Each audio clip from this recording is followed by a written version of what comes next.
Very good morning to the students. Myself Junaid Ahmed, and we are going to start the causes of decaying handicraft industry. Yesterday we have already discussed about the decaying of handicraft industry in India when the Britishers came in India and decided the decaying of agriculture sector as well as the industry sector, and especially the handicraft industry in the industrial sector, because they knows the development and the growth of the India depends upon the two sectors, the agriculture as well as the industry. बेटा जब ये कल हमने handicraft industry के decay होने को discuss किया था, उससे पहले हमने एग्रीकल्चर सेक्टर को डिके होने के लिए डिस्कशन किया था। आज हम हैंडीक्राफ्ट इंडस्ट्री के डिके होने के कॉजेज क्या क्या हैं, ये कह सकते हैं आप कि किस वजह से हैंडीक्राफ्ट इंडस्ट्री इंडिया की डिके हुई।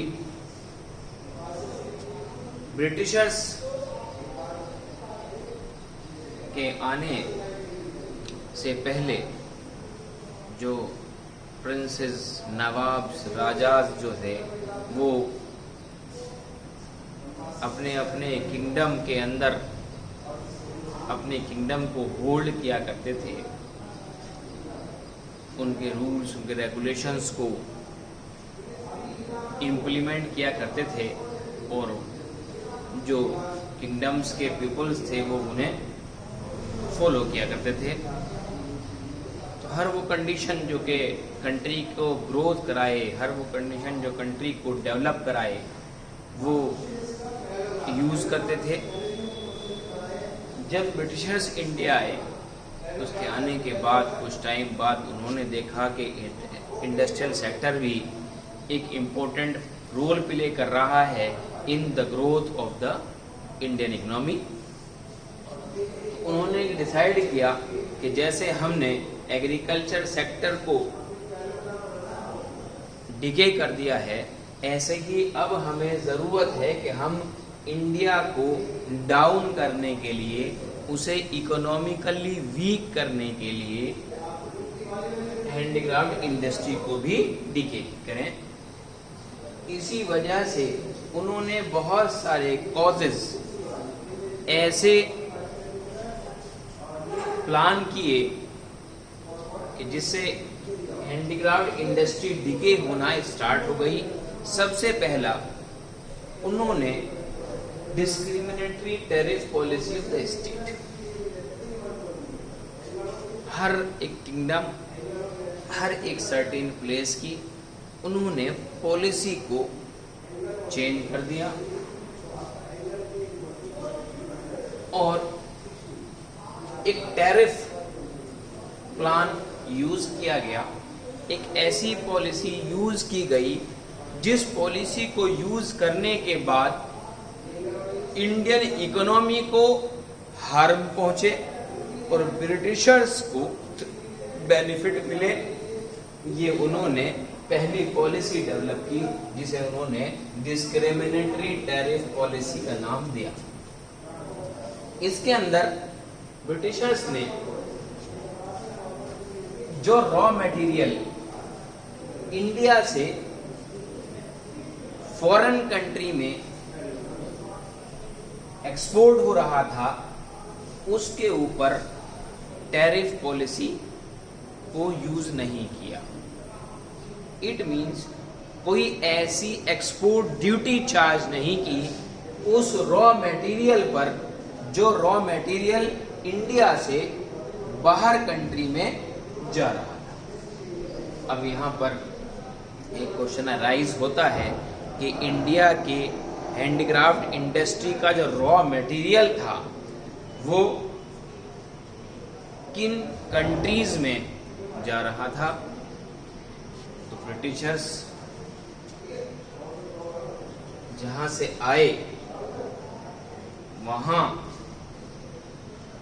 उन्होंने ये एनालाइज किया कि हमारी इंडस्ट्रीज जो हैं, स्पेशली जो हैंडीक्राफ्ट इंडस्ट्रीज हैं, वो हमारी डेवलप नहीं है।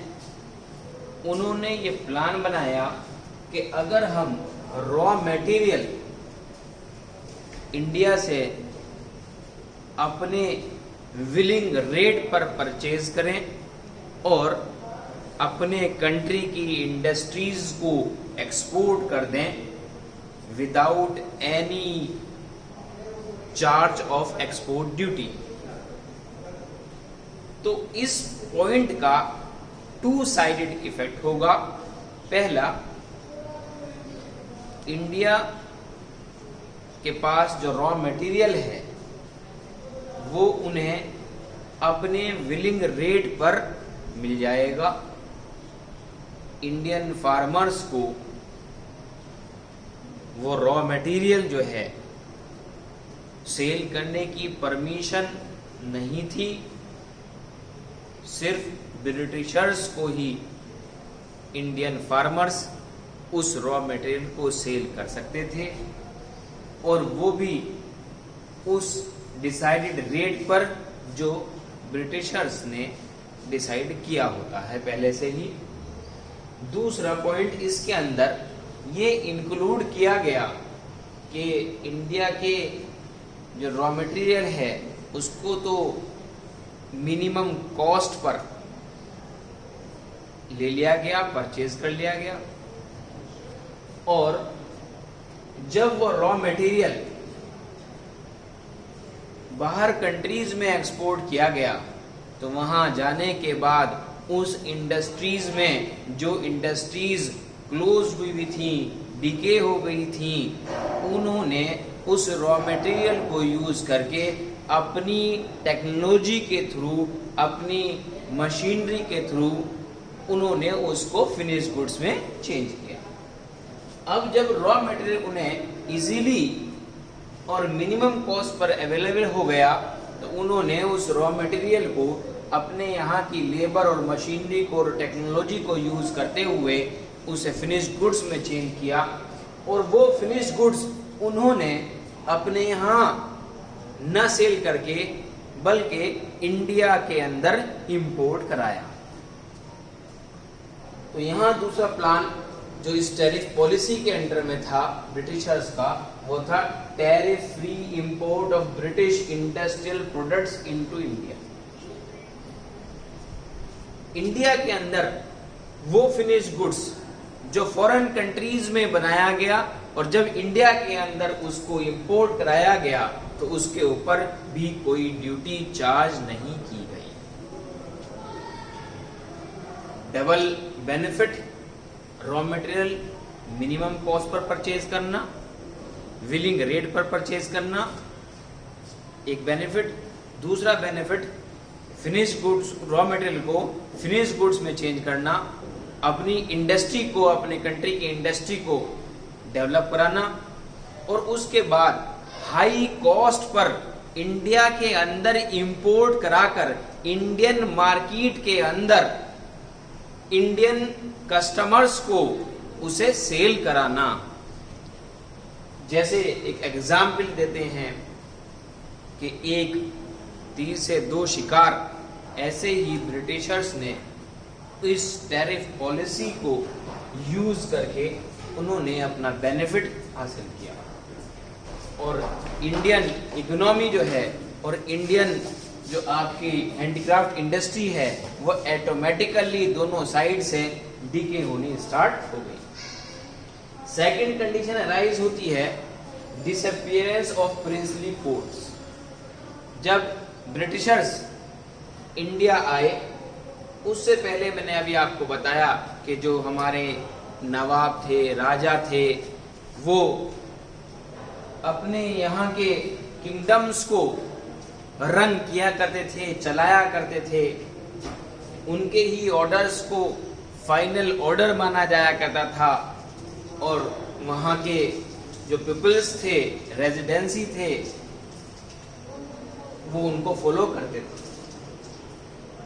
तो इंडिया के अंदर जो प्रिंसेस थे, एम्परर्स थे, नवाब्स थे, ruled different parts of the country, country के अलग अलग पार्ट पर अपना कब्जा जमाए हुए थे, अपना राइम किए हुए थे राज।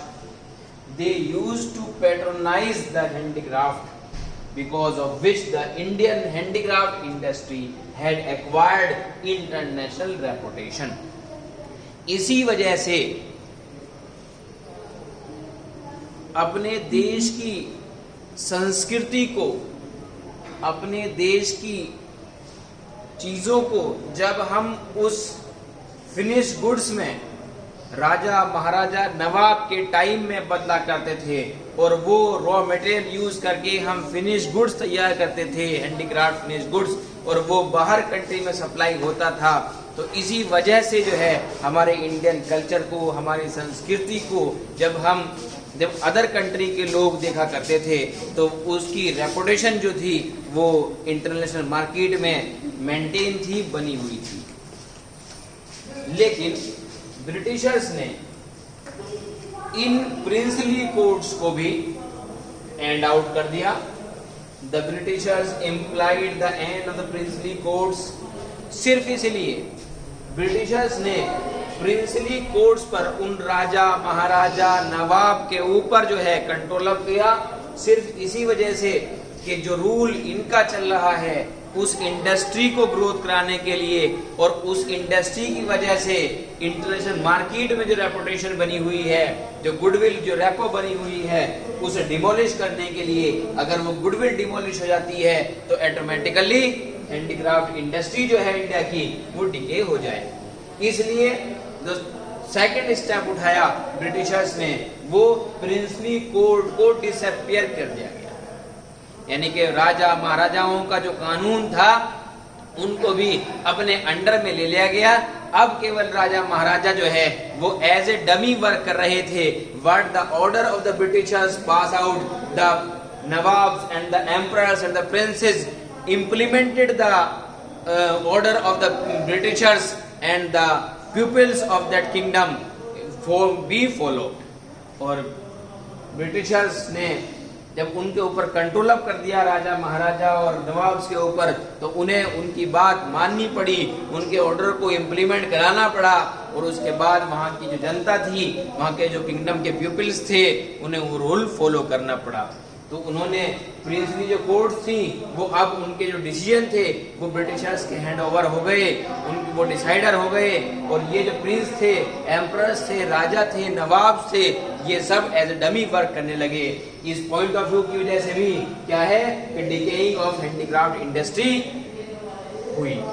तो मैंने आपके सामने दो कॉजेज डिस्कस किए कि इंडिया की जो हैंडीक्राफ्ट इंडस्ट्री है वो डिके होना कैसे स्टार्ट हो गई।